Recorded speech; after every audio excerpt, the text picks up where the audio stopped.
सभी का स्वागत है आपके अपने YouTube channel PK study goes पे। तो आज की इस वीडियो में मैं आज से स्टार्ट करने जा रहा हूँ हिंदी साहित्य और व्याकरण से संबंधित प्रैक्टिस सेट 1 से स्टार्ट करते हैं। अगर आपका हिंदी कमजोर है तो चैनल को सब्सक्राइब कीजिए, थोड़ा भी दिक्कत नहीं होगा। तो चलिए स्टार्ट करते हैं आपका, जो कि BPSC 4.0 के लिए है। इसमें 6 to 8 और 9th 10th दोनों का और PGT तीनों लेवल का हम क्वेश्चन करेंगे। 1 to 5 भी पढ़ सकते हैं, जो कि 30 नंबर का है, उसमें हिंदी आता है। क्वालिफाइंग नंबर 9 नंबर लाना रहता है, उसमें भी पढ़ सकते हैं। तो चलिए फ्रेंड्स शुरू करते हैं आपका फर्स्ट नंबर क्वेश्चन से। देखिए पहला नंबर क्वेश्चन क्या कह रहा है, जो कि हम 80 क्वेश्चन करेंगे। प्रैक्टिस सेट पहला लाए हैं, 80 क्वेश्चन है टोटल। देखिए इसमें फर्स्ट नंबर क्वेश्चन क्या कर रहे हैं, दिए गए शब्द का विलोम चुने। तो इसमें विलोम चुनना है, जो कि विलोम का अर्थ होता है उल्टा।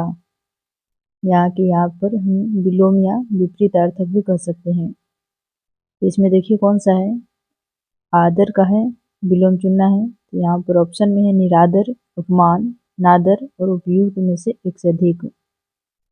इसका जो सही जवाब होगा वो हो जाएगा ऑप्शन नंबर ए, निरादर। जो कि आदर का विपरीतार्थक पूछे या विलोम पूछे तो कौन सा होगा, तो निरादर।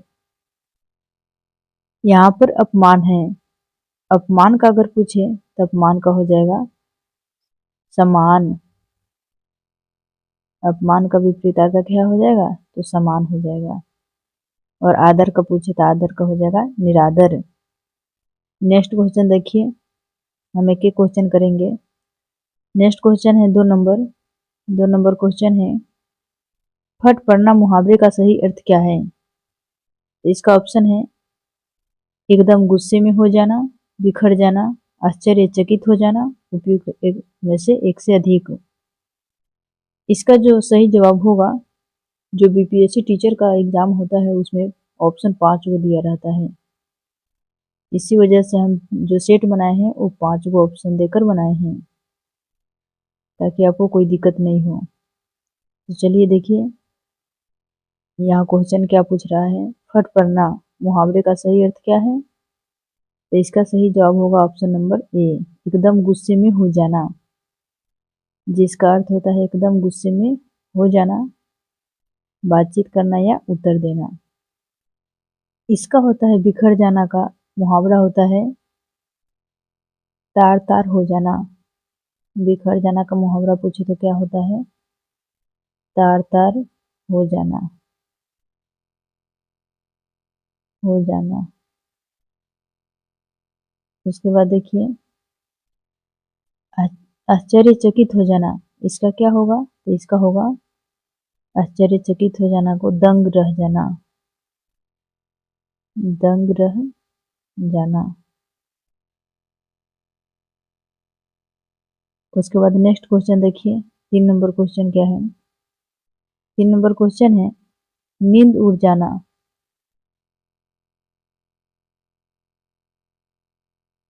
नींद उड़ जाना मुहावरे का सही अर्थ कौन सा है। तो इसका सही जवाब होगा ऑप्शन नंबर ए, जरा भी नींद न आना। इस मुहावरे का अर्थ होता है।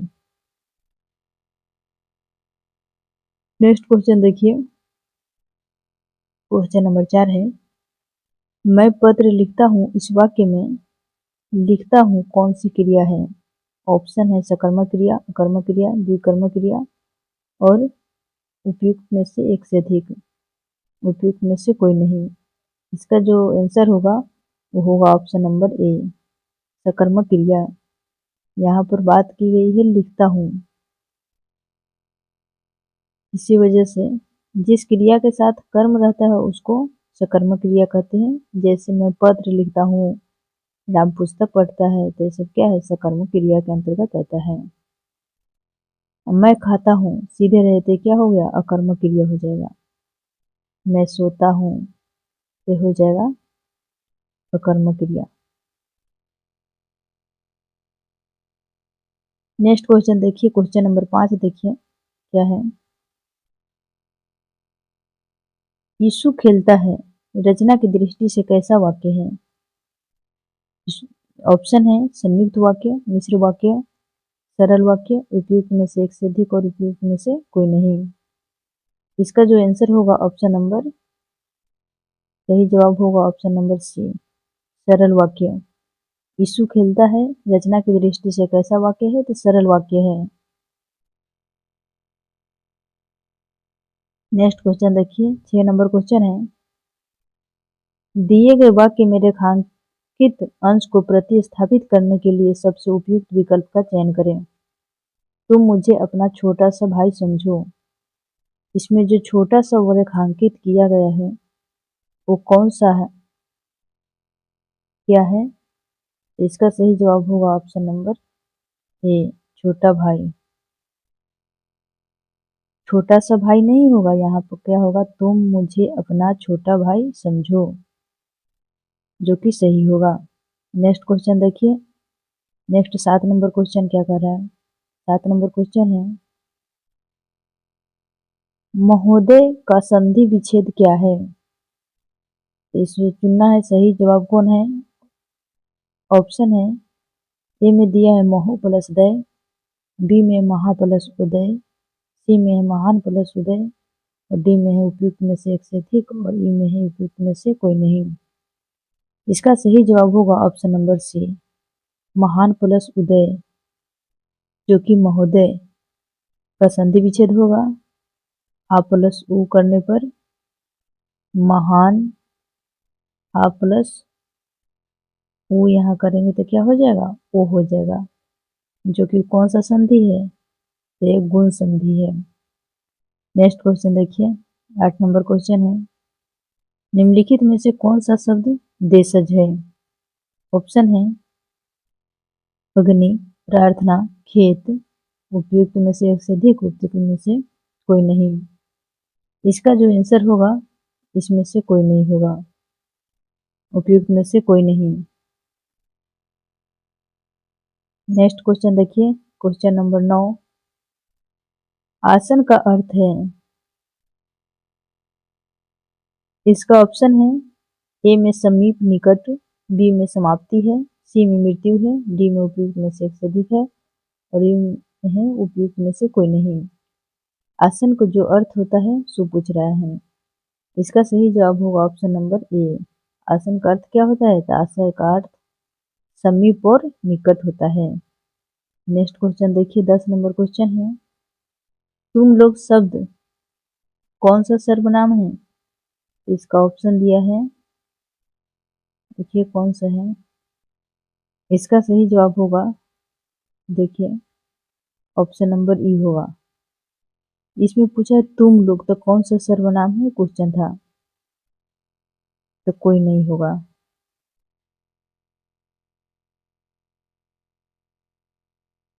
नेक्स्ट क्वेश्चन देखिए, 11 नंबर क्वेश्चन है, जब क्रिया का संबंध कर्ता से है वहां वाक्य क्या होगा? ऑप्शन है कर्तृवाच्य, कर्मवाच्य, भाववाच्य, उपयुक्त में से एक से अधिक, उपयुक्त में से कोई नहीं। इसका सही जवाब होगा ऑप्शन नंबर ए, कर्तृवाच्य। जब क्रिया का संबंध कर्ता से हो तो कर्तृवाच्य, और कर्म से हो तो कर्मवाच्य। नेक्स्ट, यहाँ पर अगर पूछे, इसमें सकर्मक तथा अकर्मक दोनों क्रियाओं का प्रयोग किया जाता है कर्तृवाच्य में। नेक्स्ट देखिए, नेक्स्ट क्वेश्चन 12 नंबर, यहाँ पे दिया है से के द्वारा किस कारक का प्रसर्ग है? तो किसका है? तो आपको ऑप्शन चुनना है। ऑप्शन में दिया है अपादान, संप्रदान, करण, उपयुक्त में से एक से अधिक, उपयुक्त में से कोई नहीं। इसका जो आंसर होगा वो होगा ऑप्शन नंबर बी, करण। यहाँ पर करण से और के द्वारा होता है, से और के द्वारा, के द्वारा। अपादान से होता है, अपादान से अगर कहेंगे तो अलगाव के लिए, जैसे वृक्ष से पत्ते गिरते हैं, पेड़ से पत्ते गिरते हैं, तो पेड़ से पता क्या हो गया, अलगाव हो रहा है, तो यहाँ पर अपादान होता। अगर से के द्वारा होगा तो यहाँ पर करण होगा, जो कि कारक के 8 प्रकार हैं। अगर संप्रदान का प्रसर्ग पूछे तो संप्रदान का प्रसर्ग होता है को के लिए। क्या होता है? तो को के लिए संप्रदान का प्रसर्ग होता है। नेक्स्ट क्वेश्चन देखिए, 13 नंबर क्वेश्चन है, हिंदी का तालव्य श ध्वनि है, कौन सा है? तो तालव्य श। पहले बोल का उच्चारण कीजिए कि किससे हम बोलते हैं। जैसे हम कहेंगे तालव्य श तो क्या आएगा? तो तालव्य आएगा।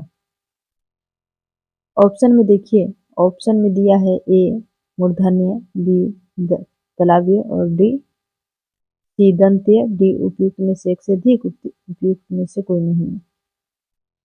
इसका जो आंसर होगा ऑप्शन नंबर बी होगा, तालव्य। स का उच्चारण स्थान क्या है? तो तालव्य है। नेक्स्ट क्वेश्चन देखिए, नेक्स्ट क्वेश्चन है 14 नंबर, राम ने रावण को मारा, इस वाक्य में 2 कारक का चिन्ह लगे हैं, तो कौन कौन से कारक है वो देखिए। एक तो हो गया कर्ता, ऑप्शन में देखिए पहले क्या क्या है, कर्ता और अपादान के, कर्ता और कर्म के, करण और संबंध के, उपर्युक्त में से एक से अधिक, उपर्युक्त में से कोई नहीं। इसका जो आंसर होगा वो होगा ऑप्शन नंबर बी, कर्ता ने और कर्म को। कर्ता ने लिखे तभी भी ठीक है, या ने इसमें छुपा हुआ रहता है। तो राम ने रावण को मारा, तो कर्ता ने कर्म को हुआ यहाँ पे, तो ऑप्शन नंबर बी सही होगा। आपको करण पूछे तो करण से हो जाएगा और संबंध काके की। उसके बाद देखिए कर्ता ने अपदान, तो अपदान से हो जाएगा। तो कारक के 8 प्रकार का है, भेद है। नेक्स्ट देखिए 15 नंबर क्वेश्चन देखिए, परिमाणवाचक विशेषण है, तो इसमें कौन सा है? ऑप्शन है सुंदर, चार, थोड़ा सा, उपयुक्त में से एक से अधिक और उपयुक्त में से कोई नहीं। इसका जो आंसर होगा वो होगा ऑप्शन नंबर सी, थोड़ा सा, जो क्या है? परिमाणवाचक विशेषण है। यहाँ परिमाण अनिश्चित मात्रा का बोध कराता है, इसी वजह से परिमाणवाचक विशेषण है। मुझे थोड़ा सा दूध चाहिए, बच्चे भूखे हैं, यहाँ थोड़ा सा क्या है? तो परिमाणवाचक विशेषण है। नेक्स्ट क्वेश्चन देखिए, 16 नंबर क्वेश्चन है, निम्नलिखित में अर्ध तत्सम शब्द को पहचानिए, जो कि पूरा तत्सम नहीं है, अर्ध यानी कि आधा तत्सम है। ऑप्शन है दैव, पंख, अक्षर, उपयुक्त में से एक से अधिक, उपयुक्त में से कोई नहीं। इसका जो आंसर होगा ऑप्शन नंबर सी, अक्षर, जो कि अर्ध तत्सम है। अक्षर हम लिखते हैं कैसे? तो अक्षर लिखते हैं ऐसे, देखिए अक्षर सुधे हुआ, ये अर्ध तत्सम है अक्षर। नेक्स्ट क्वेश्चन देखिए, 17 नंबर क्वेश्चन है, अव्यय के भेद होते हैं, तो अव्यय के कितने भेद होते हैं? ऑप्शन है 5, 4, 3, उपयुक्त में से एक से अधिक, उपयुक्त में से कोई नहीं। इसका सही जवाब होगा ऑप्शन नंबर ए, 5 भेद होते हैं। नेक्स्ट क्वेश्चन देखिए, नेक्स्ट क्वेश्चन है 18 नंबर, कुरुक्षेत्र में महाभारत का युद्ध हुआ था, इनमें से किस कारक की विभक्ति है? ऑप्शन है विभक्ति पूछे या प्रसर्ग पूछे, दोनों एक ही होता है, जो कि कारक के 8 भेद है। संबंध यहाँ पूछ रहा है, ऑप्शन में दिया है संबंध, अधिकरण, संप्रदान, एक से अधिक, एक से, इसमें से कोई नहीं। इसका जो आंसर होगा वो होगा ऑप्शन नंबर बी, अधिकरण में पर, जो कि कहाँ है? इसमें कुरुक्षेत्र में महाभारत का युद्ध हुआ था, तो इनमें क्या है? तो में प्रसर्ग है, तो किस कारक की विभक्ति है? तो अधिकरण कारक की विभक्ति है, जो कि ऑप्शन नंबर बी सही जवाब होगा। नेक्स्ट क्वेश्चन देखिए, 19 नंबर क्वेश्चन है, अघोष वर्ण कौन सा है?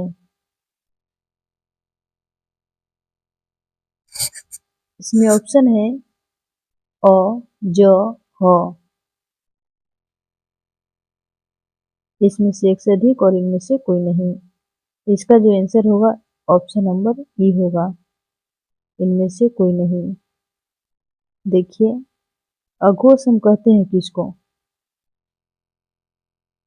देवनागरी की हर लिपि होती है जो दो वर्ग होता है, अघोष और सघोष या घोष कहते हैं। जब हम पहला दूसरा लिखे हर वर्ग का प्रथम जैसे क और ख, प्रथम और दूसरा ये दोनों क्या है? तो ये दोनों अघोष वर्ण है। जबकि तीसरा लिखे घ, ग और घ, तो ये दोनों क्या है? ये दोनों घोष या सघोष है। सघोष पूछे तो प्रथम हर वर्ग का पहला और दूसरा, और तीसरा चौथा क्या हो गया? सघोष, सघोष या घोष। नेक्स्ट क्वेश्चन देखिए,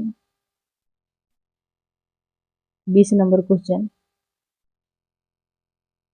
20 नंबर क्वेश्चन है, तल्लीन शब्द का संधि विच्छेद होगा। ऑप्शन है तब जोड़ लीन, तल प्लस लीन, ततः प्लस लीन, उपयुक्त में से एक से अधिक, उपयुक्त में से कोई नहीं। इसका जो आंसर होगा वो होगा ऑप्शन नंबर ई, प्रयुक्त में से कोई नहीं। क्योंकि तल्लीन का हम संधि विच्छेद करेंगे तो क्या होगा? तो तत् प्लस लीन, तत् प्लस यहाँ पर लीन होगा, जो कि ऑप्शन में नहीं दिया हुआ है। नेक्स्ट क्वेश्चन देखिए, 21 नंबर क्वेश्चन है, निम्न शब्दों में से देशज भाषा का चयन करें। ऑप्शन है प्रकृति, ढोंगा, मुखर, उपयुक्त में से एक से अधिक, उपयुक्त में से कोई नहीं।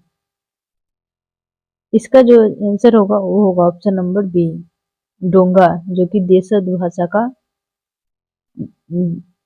देश में बोले जाने वाली भाषा है, इसी वजह से डोंगा हुआ देशज भाषा। नेक्स्ट क्वेश्चन देखिए, 22 नंबर क्वेश्चन है, निम्नलिखित में से द्वंद्व समास बताइए। ऑप्शन है शोकाकुल, सर्वोत्तम, वीर पुरुष, प्रयुक्त में से एक से अधिक, उपयुक्त में से कोई नहीं। इसका जो आंसर होगा वो होगा ऑप्शन नंबर ए, प्रयुक्त में से कोई नहीं। द्वंद्व समास किसे कहते हैं? तो देखिए, जिसका दोनों पद प्रधान हो उसे द्वंद्व समास कहते हैं। जैसे में पूछे तो यहाँ पर हो जाएगा माता पिता, माता पिता क्या है? द्वंद्व समास है। भाई बहन, ये क्या है? तो द्वंद्व समास है। जिसका दोनों खंड प्रधान होता है उसको द्वंद्व समास कहते हैं। इसमें ऑप्शन में नहीं दिया है, इसी वजह से इसमें होगा ऑप्शन नंबर ई, उपयुक्त में से कोई नहीं। नेक्स्ट क्वेश्चन देखिए, 23 नंबर क्वेश्चन है, कौन सा शब्द भाववाचक संज्ञा नहीं है? ऑप्शन है मिठाई, चतुराई, लड़ाई, उपयुक्त में से एक से अधिक, उपयुक्त में से कोई नहीं। इसका जो आंसर होगा ऑप्शन नंबर ए, भाववाचक संज्ञा नहीं है। सबसे पहले क्वेश्चन पढ़ते समय हम नहीं का सिंबल का पहले हाईलाइट कर लेंगे, क्योंकि नहीं से बहुत क्वेश्चन गलत हो जाता है। इसी वजह से यहाँ पर देखने के बाद हम नहीं को हाईलाइट करेंगे। यहाँ पे पूछा है भाववाचक संज्ञा नहीं है, तो कौन सा नहीं है? तो ऑप्शन नंबर ए सही जवाब होगा, मिठाई। जो कि मीठा से हम बनाते हैं, तो मीठा से क्या बनता है? तो मिठास बनता है, मिठास बनता है मीठा से। तो ये भाववाचक संज्ञा है, बल्कि मिठाई भाववाचक संज्ञा नहीं है। नेक्स्ट देखिए, 24 नंबर क्वेश्चन है, दिए गए वाक्य में उचित पर्यायवाची शब्द का चयन करके रिक्त स्थानों की पूर्ति करें। जो खाली स्थान दिया हुआ है उसको पूर्ति करना है। ऑप्शन है सुगम, सेना, रिक्त, उपयुक्त में से कोई नहीं, उपयुक्त में से एक से अधिक। इसका जो आंसर होगा वो होगा ऑप्शन नंबर सी, रिक्त। नेक्स्ट क्वेश्चन देखिए 25 नंबर क्वेश्चन है, सही वर्तनी वाले शब्द का चयन करें। ऑप्शन है हस्तांतरित, हस्तांतरित, हस्तांतरित और उपयुक्त में से कोई नहीं, उपयुक्त में से एक से अधिक। इसका जो सही आंसर होगा ऑप्शन नंबर ए, हस्तांतरित सही वर्तनी है जो कि शुद्ध है। बाकी जो दिया हुआ है वो सब क्या है, तो अन्य विकल्प अशुद्ध है, इसे नहीं लिखते हैं, इसे शुद्ध लिखते हैं। नेक्स्ट क्वेश्चन देखिए 26 नंबर क्वेश्चन है, आंख के अंधे रिक्त स्थान है, नयन सुख। उपरोक्त लोकोक्ति में रिक्त स्थानों को भरो। ऑप्शन है नाक, कान, काम। उपयुक्त में से एक से अधिक और उपयुक्त में से कोई नहीं। तो यहाँ पर जो ऑप्शन होगा वो ऑप्शन नंबर ई होगा, उपयुक्त में से कोई नहीं, क्योंकि यहाँ पर होने चाहिए आंख के अंधे नाम नयन सुख। रिक्त स्थान में क्या होगा, यहाँ पर होगा नाम, आंख के अंधे नाम नयन सुख, जो कि ऑप्शन में नहीं दिया है, इसी वजह से होगा ऑप्शन नंबर ई, उपयुक्त में से कोई नहीं। नेक्स्ट क्वेश्चन देखिए 27 नंबर क्वेश्चन है, पर्णकुटी शब्द का समास है। ऑप्शन है तत्पुरुष, द्वंद्व, कर्मधारय, एक से अधिक, इनमें से कोई नहीं। इसका सही जवाब होगा ऑप्शन नंबर ए, पर्णकुटी जो समास है वो तत्पुरुष समास है। नेक्स्ट 28 नंबर क्वेश्चन देखिए,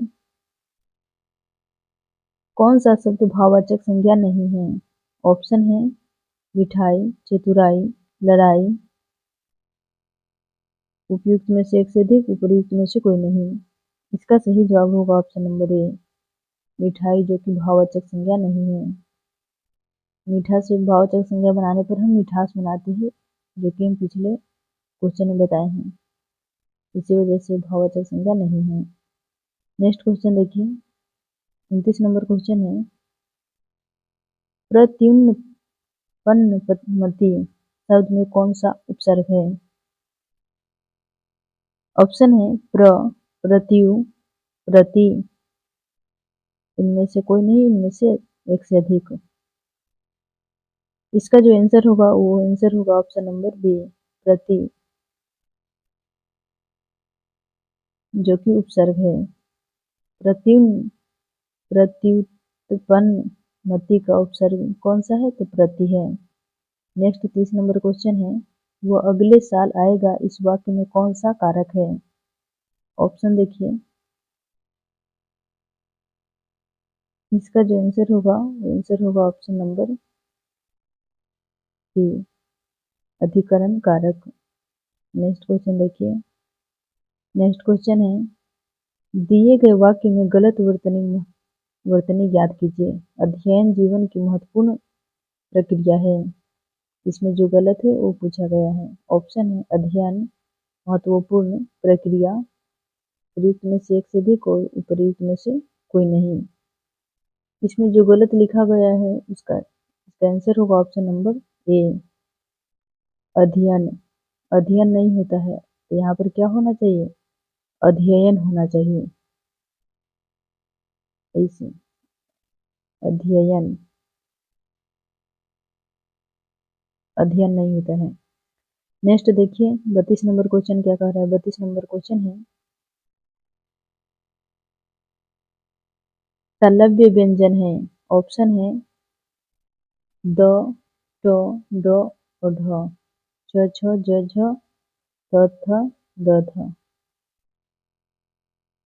तो कौन सा तालव्य व्यंजन है, इसका सही जवाब है ऑप्शन नंबर बी, च, छ, ज और झ, ये क्या है, तो तालव्य व्यंजन है। इसका याद करने का हम ट्रिक देखिए बताते हैं, जो कि क से लेकर प तक। इसको याद करने का, के, टी, एम, डी, ओ। के से हो गया कवर्ग, टी से हो गया तब चवर्ग, के से कंठ हो गया, कंठ से हम बोलते हैं कवर्ग, टी से हो गया तालव्य जो कि चवर्ग बोलते हैं, और एन से हो गया मूर्धा, जो कि बोलते हैं यहाँ पर टवर्ग, और डी से हो गया दंत्य, दंत से हम क्या बोलते हैं तो तवर्ग, और तवर्ग करने पर हम त से लेकर न तक पूरा हम बोल दिए। कवर्ग करने का मतलब क से लेकर अंग तक। च, यहाँ पर चवर्ग बोले तालव्य, जो कि तालु से बोलते हैं वो क्या हो गया चवर्ग, जो कि च से लेकर य तक, झ तक। और ओ से हो गया ओष्ठ्य, जो कि पवर्ग बोलते हैं प से लेकर म तक। इसका सही जवाब होगा ऑप्शन नंबर बी, चवर्ग, च से लेके झ तक। नेक्स्ट क्वेश्चन देखिए 33 नंबर। राम आम खाता है में वाच्य कौन सा रूप है? ऑप्शन है कर्तृवाच्य, कर्मवाच्य, भाववाच्य। इसका सही जवाब होगा ऑप्शन नंबर ए, कर्तृवाच्य। कौन सा रूप है तो कर्तृवाच्य। नेक्स्ट क्वेश्चन देखिए 34 नंबर है। निम्नलिखित वाक्यों में से किस वाक्य में सर्वनाम का अशुद्ध प्रयोग हुआ है? ऑप्शन है वह स्वयं यहाँ नहीं आना चाहती, आपके आग्रह पर मैं दिल्ली जा सकता हूँ, मैं तेरे को एक घड़ी दूंगा, उपयुक्त में से एक से अधिक, उपयुक्त में से कोई नहीं। इसका जो आंसर होगा वो होगा ऑप्शन नंबर सी, मैं तेरे को एक घड़ी दूंगा, जो कि अशुद्ध है। नेक्स्ट क्वेश्चन देखिए 35 नंबर क्वेश्चन है।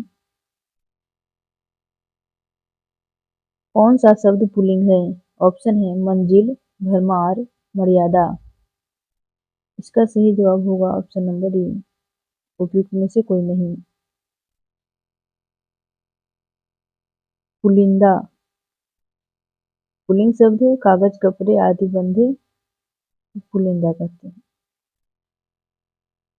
नेक्स्ट देखिए 36 नंबर क्वेश्चन है।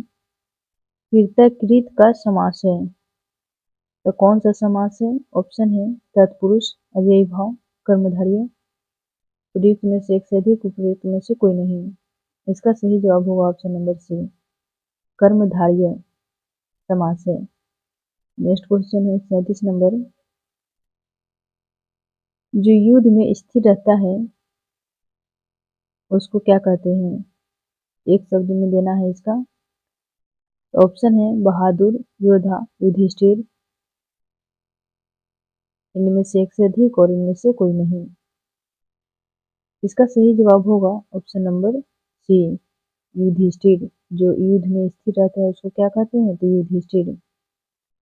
नेक्स्ट क्वेश्चन देखिए 38 नंबर। रचना की दृष्टि से वाक्य के कितने भेद होते हैं? ऑप्शन है 2, 3, 4, इनमें से एक से अधिक और इनमें से कोई नहीं। हम जो बोलेंगे 3 ही ऑप्शन बोलेंगे, बाकी बात 2 ऑप्शन सब में है। उपयुक्त में से एक से अधिक, उपयुक्त में से कोई नहीं। तो चलिए इसका जो आंसर होगा वो होगा ऑप्शन नंबर सी, 3। रचना की दृष्टि से वाक्य कितने भेद है? 3 है। तो कौन कौन है? सरल वाक्य, सरल वाक्य, संयुक्त वाक्य, संयुक्त वाक्य, और एक होता है मिश्रित वाक्य, मिश्रित वाक्य। अगर यहाँ पर पूछे अर्थ की दृष्टि से तो कितना होगा, तो अर्थ की दृष्टि से पूछे तो 8 होगा, और रचना की दृष्टि से पूछे तो 3। नेक्स्ट क्वेश्चन देखिए 39 नंबर क्वेश्चन है। प्रत्येक का संधि विच्छेद क्या है? ऑप्शन है प्रति प्लस एक, प्रति प्लस एक, प्रति प्लस एक। इसका जो सही जवाब होगा ऑप्शन नंबर ए, प्रति प्लस एक, जो कि सही जवाब है। नेक्स्ट 40 नंबर क्वेश्चन है। ईश्वर तुम्हारा भला करे, अर्थ की दृष्टि से यह कैसा वाक्य है? ऑप्शन देखिए, ऑप्शन क्या है? इच्छावाचक, आज्ञावाचक, विस्मयवाचक, उपयुक्त में से एक से अधिक, उपयुक्त में से कोई नहीं। इसका जो आंसर होगा होगा ऑप्शन नंबर ए, इच्छावाचक। नेक्स्ट देखिए, अब साहित्य से क्वेश्चन आए, व्याकरण से भी है। 41 नंबर क्वेश्चन है, हिम किरीटिनी किसकी रचना है? ऑप्शन है माखनलाल चतुर्वेदी, हरिऔध, बालकृष्ण शर्मा नवीन। इसका जो आंसर होगा वो होगा option number A, Makhanlal Chaturvedi के। हिम किरीटिनी रचना किसकी है? तो माखनलाल चतुर्वेदी की रचना है। नेक्स्ट 42 नंबर क्वेश्चन है, हरि गीत का छंद में कितनी मात्राएं होती है? ऑप्शन है 27, 28, 24। इसका जो आंसर होगा वो होगा ऑप्शन नंबर सी, 28 मात्रा होती है। हरि गीतिका छंद में कितनी मात्रा होती है? तो 28 मात्रा होती है। उलाला में पूछे तो उलाला में 4 चरण होते हैं और प्रत्येक में क्या होते हैं? तो 56 मात्राएं होती हैं, जो कि उलाला मात्री क्या है? अर्धसम छंद है। नेक्स्ट देखिए, 43 नंबर क्वेश्चन है,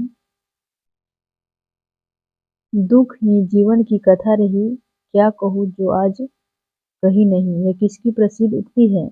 ऑप्शन है सुमित्रा नंदन पंत, जयशंकर प्रसाद, सी में है निराला, डी में है उपर्युक्त में से एक से अधिक, उपर्युक्त में से कोई नहीं। इसका जो आंसर होगा वो होगा ऑप्शन नंबर सी, निराला, जो कि इस पूरा नाम इसका है सूर्यकांत त्रिपाठी निराला, जो प्रसिद्ध उक्ति दिए हैं। नेक्स्ट क्वेश्चन देखिए, 44 नंबर क्वेश्चन है, अभ्युदय के संपादक कौन थे? ऑप्शन है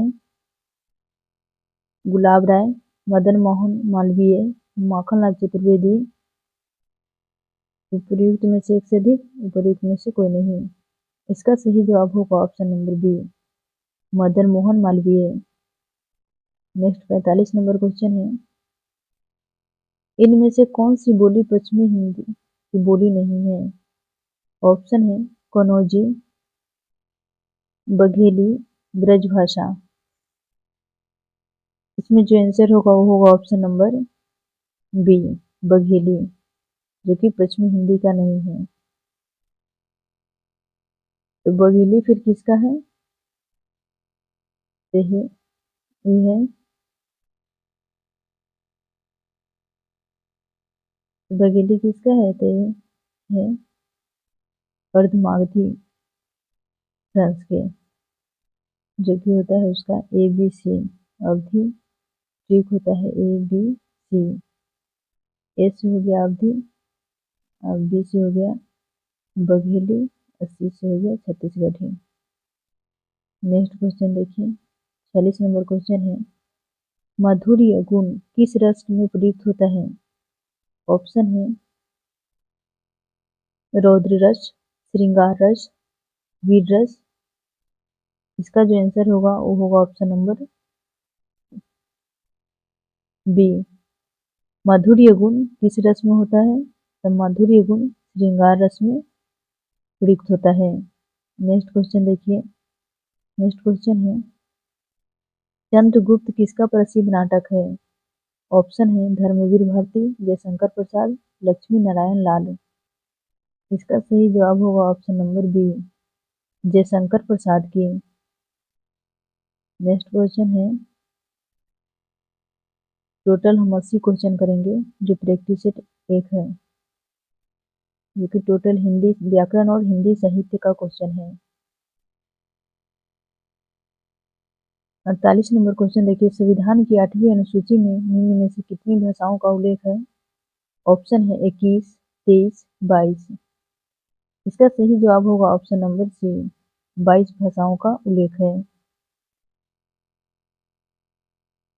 जो कि 8वीं अनुसूची में 22 भाषाएं जोड़ी गए हैं। तो कौन कौन है? तो देखिए, असमिया, बांग्ला, बोडो, डोगरी, गुजराती, हिंदी, कन्नड़, कश्मीरी, कोंकणी, मैथिली, मलयालम, मणिपुरी, मराठी, नेपाली, उड़िया, पंजाबी, संस्कृत, संथाली, सिंधी, तमिल, तेलुगु तथा उर्दू। ये सब 22 भाषाएं हैं। नेक्स्ट क्वेश्चन देखिए, 49 नंबर क्वेश्चन है, खरी बोली इनमें से किस अपभ्रंश से निकली है? ऑप्शन है मागधी, शौरसेनी, अर्धमागधी। इसका सही जवाब होगा ऑप्शन नंबर बी, शौरसेनी अपभ्रंश से। नेक्स्ट 50 नंबर क्वेश्चन है, ग्रामीण जीवन का यथार्थवादी चित्रण प्रेमघन रचित किस काव्य में है? ऑप्शन है प्रयाग, रामगमन में, भारत सौभाग्य में। उसके बाद सी में देखिए क्या है, सी में है जिनर्दन जनपदन में। इसका सही जवाब होगा ऑप्शन नंबर सी, जीरन जनपदन में। नेक्स्ट 51 नंबर क्वेश्चन देखिए, निम्नलिखित लेखकों को उनके यात्रा वृत्तांत के साथ सुमेलित करना है। सूचियों को सूची 2 से मिलाना है। ऑप्शन में है राहुल संकृत्यायन, राम वृक्ष बेनीपुरी, मोहन राकेश, निर्मल वर्मा। तो इसका सही जवाब होगा राहुल संकृत्याय किसका है? तो मेरी तिब्बत यात्रा की है, 1 का 2। राम वृक्ष बेनीपुरी किसका है? तो पैरों में पंख बांधकर। मोहन राकेश किसका है? तो आखिरी चट्टान तक। निर्मल वर्मा किसका है? तो चीरों पर चांदनी।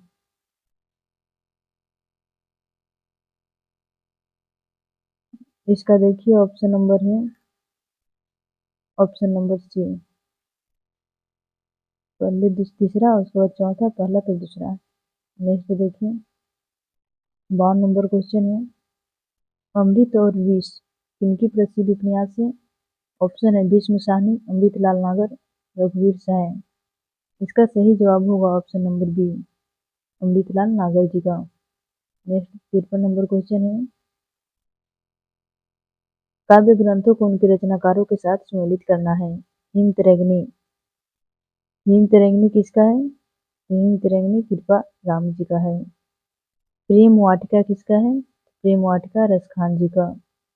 मदनाष्टक, मदनाष्टक किसका है? मदनाष्टक रहीम जी का है। अंग दर्पण किसका है? तो ये रसलीन जी का है।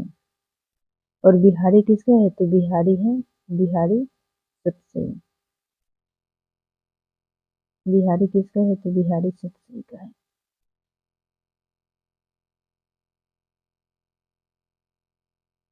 जो इसका सही जवाब होगा ऑप्शन नंबर ए होगा। तीसरा, चौथा, पहला, दूसरा। नेक्स्ट क्वेश्चन देखिए 54 नंबर क्वेश्चन है,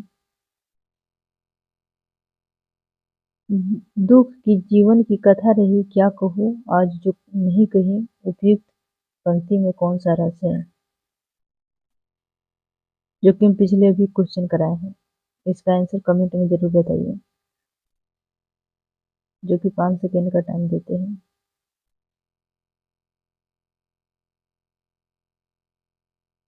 इसका जो आंसर होगा वो होगा ऑप्शन नंबर ए, करुण रस।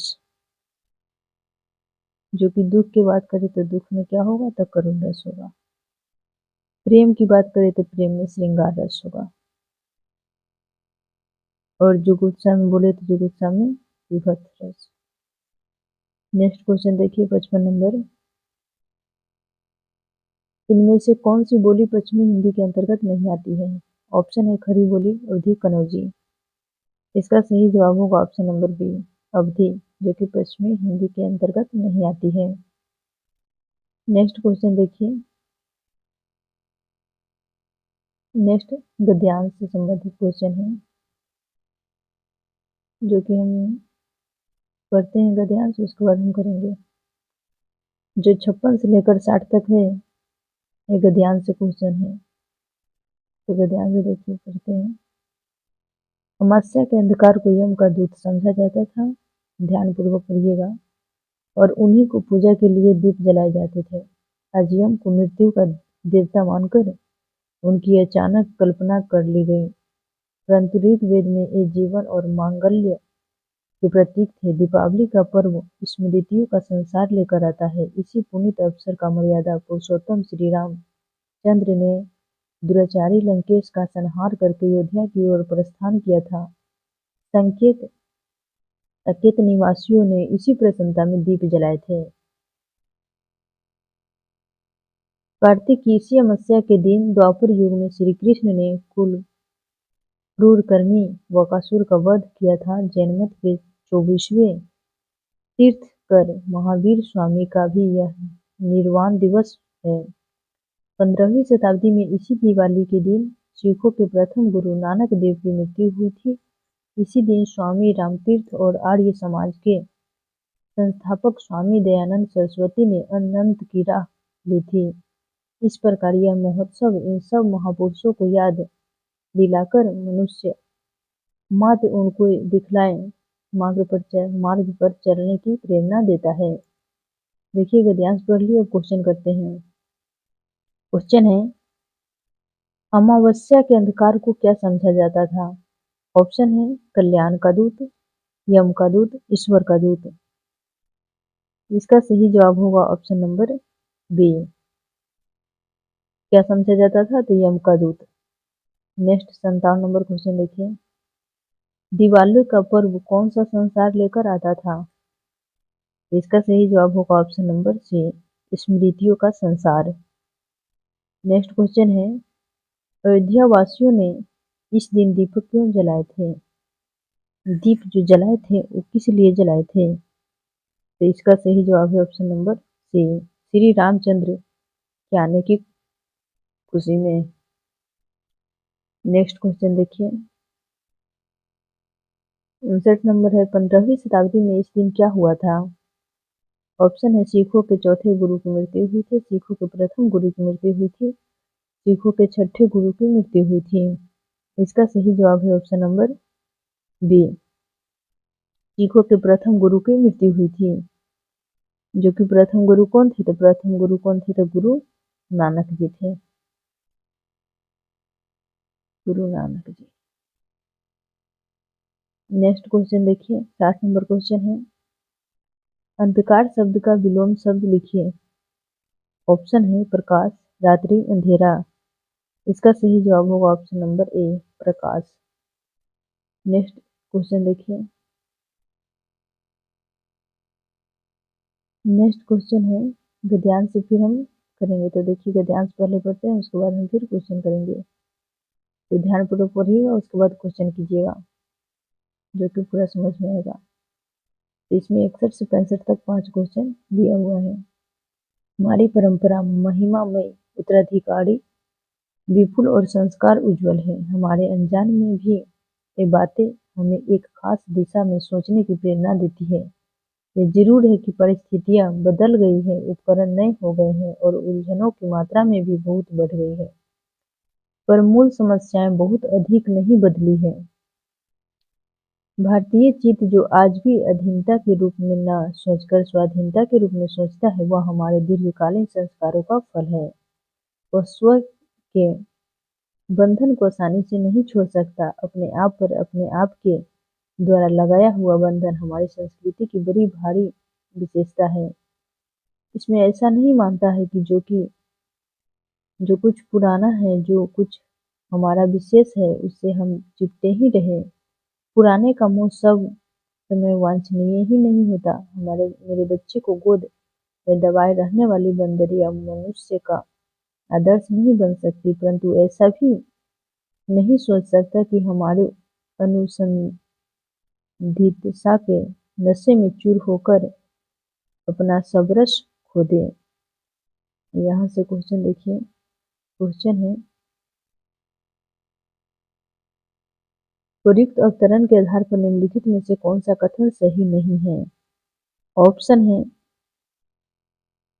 मूल समस्या बहुत बदल गई है, परिस्थितियां बदल गई है, उपकरण नए हो गए हैं। इसका जो आंसर होगा वो होगा ऑप्शन नंबर ए, मूल समस्या बहुत बदल गई है, जो कि गलत जवाब है। ये दोनों सही है। नेक्स्ट क्वेश्चन देखिए, उपर्युक्त अवतरण के आधार पर निम्नलिखित में से कौन सा कथन सही है? ऑप्शन है दूसरों के अधीन न रहना, किसी को अपने अधीन न रखना, अपने को अपने अनुशासन में रखना। इसका सही जवाब होगा ऑप्शन नंबर सी, अपने को अनुशासन में, अपने को अपने अनुशासन में रखना। नेक्स्ट 63 नंबर क्वेश्चन है, उपर्युक्त अवतरण के आधार पर निम्नलिखित में से कौन सा कथन सही है। ऑप्शन देखिए, हमें अपनी परंपरा का सब कुछ स्वीकार करना चाहिए, हमें अपनी परंपरा का सड़ी गली चीजों को सीने से चिपका रखना चाहिए, नए अनुसंधान के बावजूद हमें अपनी परंपरा की अच्छी बातों को बचाकर रखना चाहिए। इसका जो आंसर होगा, इसका आंसर होगा ऑप्शन नंबर सी, नए अनुसंधान के बावजूद हमें अपनी परंपरा की अच्छी बातों को बचाकर रखना चाहिए, जो कि सही है। नेक्स्ट 64 नंबर क्वेश्चन है, प्रयुक्त अवतरण के आधार पर कौन सा कथन सर्वाधिक उपयुक्त है।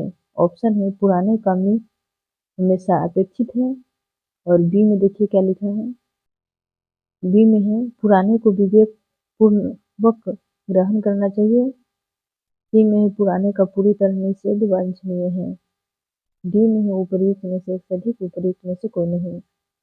इसका जो आंसर होगा वो होगा ऑप्शन नंबर बी, पुराने को विवेक पूर्वक ग्रहण करना चाहिए। नेक्स्ट 65 नंबर क्वेश्चन है, उपर्युक्त अवतरण के आधार पर निम्नलिखित में से कौन सा कथन अनुपयुक्त है। ऑप्शन है, हम अधीनता के रूप में सोचने के अभ्यस्त हैं, हमारी परंपरा महामयी है, हमारा उत्तराधिकार बहुत समृद्ध है, इनमें से एक से अधिक, इनमें से कोई नहीं। इसका जो आंसर होगा होगा ऑप्शन नंबर ए, हम अधीनता के रूप में सोचने के अभ्यस्त हैं। नेक्स्ट क्वेश्चन देखिए 66 नंबर, 66 से 70 फिर हम गद्यांश करेंगे।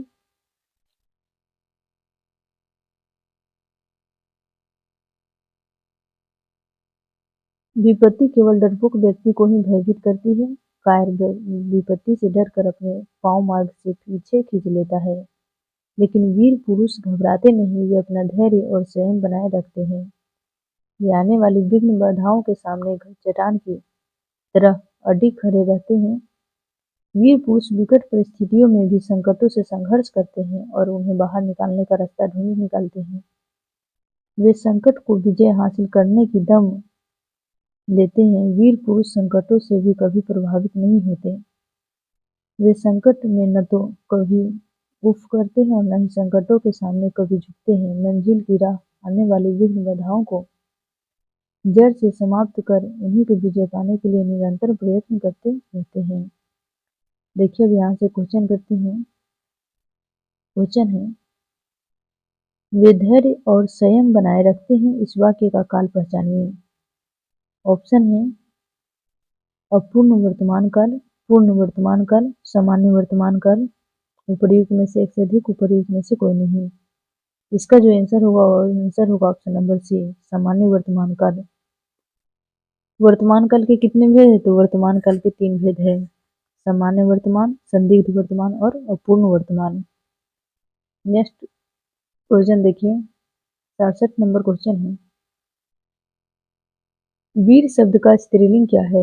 ऑप्शन है, वीरांगना, बलवती, समाग्री, समायगी। इसका जो आंसर होगा वो आंसर होगा ऑप्शन नंबर ए, वीरांगना। नेक्स्ट 68 नंबर क्वेश्चन है, अडिग शब्द में निम्न में से कौन सा प्रयुक्त किया गया है। ऑप्शन है, उपसर्ग, अव्यय, प्रत्यय। इसका सही जवाब होगा ऑप्शन नंबर ए, उपसर्ग। जो कि अडिग में कौन सा उपसर्ग है, तो अडिग में उपसर्ग अ है। नेक्स्ट 69 नंबर क्वेश्चन देखिए, विपत्ति में किस व्यक्ति को डर लगता है। ऑप्शन है, डरपोक, निडर, साधु। इसका सही जवाब होगा ऑप्शन नंबर ए, डरपोक।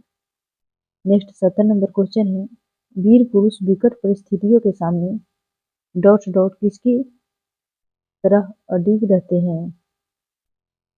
इसका ऑप्शन देखिए, सही जवाब होगा ऑप्शन नंबर सी, चट्टान की तरह अडिग रहते हैं। नेक्स्ट 71 से 75 क्वेश्चन करेंगे। जो गद्यांश पर आधारित प्रश्न दिए गए हैं, गद्यांश को ध्यान से पढ़िए और प्रत्येक के उत्तर के लिए 5 विकल्पों का उचित विकल्प का चयन कीजिएगा। अहिंसात्मक अभ्यास का मार्ग ही अलग है। फौज में प्रतिदिन कवायद, कसरत, क्रूरतापूर्ण शिकार इत्यादि कराए जाते हैं। अहिंसात्मक अभ्यास इससे बिल्कुल भिन्न है। उनका साधन यदि एक शब्द में कहना चाहे तो बस संयम है। वहाँ संयम व्यापक अर्थ में उन तमाम नियमों के लिए व्यवहृत किया गया है जिनका जिक्र हिंदुओं के तथा दूसरे धर्म के धर्म ग्रंथों में पाया जाता है। ये साधारण सदाचार के नियम शक्ति के पालन करके सीखे जाते हैं। इन सब नियमों का झुकाव अहिंसा और सत्य की ओर होता है। गांधी जी ने बार बार लिखा है कि ईश्वर पर विश्वास इसका एक बहुत बड़ा सहायक होता है। यदि इस हिंसात्मक प्रवृत्ति को जागृत और पुष्ट करने में समय लगाया जाए तो बचपन से ही अभ्यास कराया जाए और इस पर पूरा ध्यान दिया जाए तो निर्भयता इत्यादि जो इसके मुख्य ब्राह्म रूप से देखने आते हैं अवश्य ही प्राप्त किए जा सकते हैं। यह कहना कि मनुष्य के लिए संभव नहीं, बेबुनियाद बात है।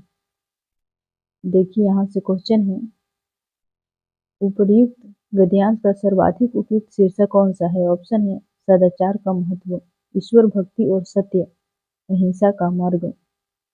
गांधी जी इसमें कहे हुए हैं कि अहिंसा पर मार्ग, अहिंसा की रास्ता पर चलिए, सफलता जरूर मिलेगा, मेहनत परिश्रम करिए क्योंकि परिश्रम का फल मीठा होता है। इसका सही जवाब होगा ऑप्शन नंबर सी, अहिंसा का मार्ग, जो कि शीर्षक है। नेक्स्ट क्वेश्चन देखिए, उक्त अनुच्छेद में फौजी की गतिविधियों का इसलिए उल्लेख किया गया। ऑप्शन है सैनिक शिक्षा को अनिवार्यता सांकेतिक की जाए, अहिंसात्मक अभ्यास के उससे पृथकता प्रतिपादित की जा सके, अहिंसात्मक अभ्यास का विवेचन किया जा सके। इसका सही जवाब होगा ऑप्शन नंबर बी, अहिंसात्मक अभ्यास का उससे पृथकता प्रतिपादित की जा सके। नेक्स्ट क्वेश्चन देखिए, निर्भयता आदि गुणों को सीखने के लिए क्या आवश्यक है? ऑप्शन है बचपन में सैनिक शिक्षा का अभ्यास, प्रत्येक अवस्था में निडर रहना, बचपन से ही अहिंसात्मक प्रवृत्ति का अभ्यास, प्रयुक्त में से एक से अधिक, उपयुक्त में से कोई नहीं। इसका सही जवाब होगा ऑप्शन नंबर सी, बचपन से ही अहिंसात्मक प्रवृत्ति का अभ्यास अगर सिखाते हैं तो निर्भरता आदि गुणों के लिए आवश्यक है। नेक्स्ट क्वेश्चन देखिए, 74 नंबर क्वेश्चन है, अहिंसा का विलोम शब्द कौन सा है? ऑप्शन है हिंसा, अभ्यास, सत्य।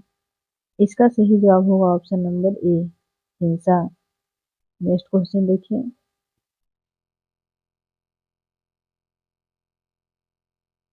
75 नंबर क्वेश्चन है, हिंदुओं तथा अनेक धर्म ग्रंथों किसका उल्लेख है? ऑप्शन है कुरीतियां, संयम, अभ्यास, प्रयुक्त में से एक से अधिक, उपयुक्त में से कोई नहीं। इसका सही जवाब होगा ऑप्शन नंबर बी, संयम। एक और गद्यांश है जो कि टोटल हम 4 गद्यांश, 3 गद्यांश हो चुका, चौथा है। साहित्य का संबंध व्यक्ति और राष्ट्रीय जीवन से है। जगत की परिस्थितियों से प्रभावित हुए बिना वह रह नहीं सकता, इसीलिए वह स्वयं जगत का ही एक अंग है। जीवन में जो क्रियाएं हो रही है, साहित्यकार में उनकी प्रतिक्रिया होना स्वाभाविक और अनिवार्य है। समाज का प्रभाव साहित्यकार पर न पड़े यह असंभव है। हाँ, साहित्यकार पलायन अवश्य कर सकता है, आंख बंद कर सकता है, जैसा कि दरबारी कवियों ने किया। आज की परिस्थितियां बिल्कुल भिन्न हैं। पात्रों और परिस्थिति का ख्याल रखना जरूरी है, क्योंकि इनका ख्याल रखे बिना रस का उद्रेक नहीं हो सकता। कोरा शब्दाडंबर टिकाऊ नहीं। साहित्यकार तो सामान्य व्यक्तियों की अपेक्षा कहीं अधिक सहृदय संवेदनशील प्राणी होता है कि अपने देश और काल की ठीक ठीक परिस्थितियों का निर्भीक चित्रण करे। यह देश दुखी और भूख, गुलामी और शोषण का शिकार है और साहित्यकार सब इन क्लेशों की उपेक्षा करके मौज का राग अलापता है और राष्ट्रीय जीवन से कोसों दूर है। वह राष्ट्र के प्रति, साहित्य के प्रति विश्वासघात करता है और साहित्यकार कहलाने का अधिकार नहीं है। साहित्यकार फोटोग्राफर मात्र नहीं है। यह उचित है कि साहित्यकार समाज का दोष जाने, परंतु केवल उसी के यथार्थ चित्रण से साहित्यकार का कर्तव्य पूरा नहीं हो पाता। पर साहित्यकार प्रचारक नहीं है, इसका अर्थ यह नहीं है कि उसकी रचना की सामाजिक उपादेयता नहीं होती। हमारे प्राचीन संस्कृत के साहित्याचार्यों ने साहित्य को उपादेयता के आधार भूमि का प्रतिष्ठित किया है। असीम की क्षति साहित्य का बड़ा पुनीत अनुष्ठान है। कोई साहित्यकार राष्ट्र के लिए उपयोगी साहित्य का सृजन कर रहा है, इस बात की अकेली पहचान यह है कि साहित्यकार सत्य और राष्ट्रीयता को अपनी श्रद्धानुसार जिस रूप में ग्रहण करे, उसी रूप में निर्भयतापूर्ण व्यक्त करे, भागे नहीं। देखिए यहाँ से क्वेश्चन करते हैं।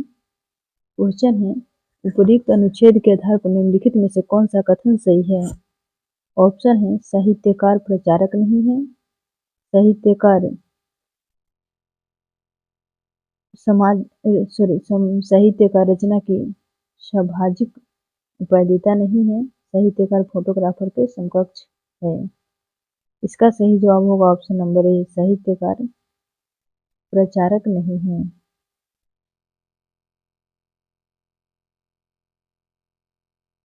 नेक्स्ट क्वेश्चन है,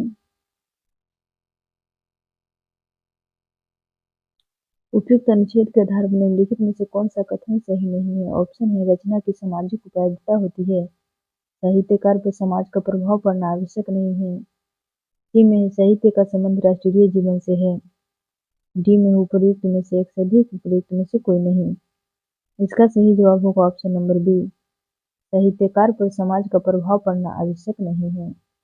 नेक्स्ट क्वेश्चन है 78 नंबर, उपरोक्त अनुच्छेद के आधार पर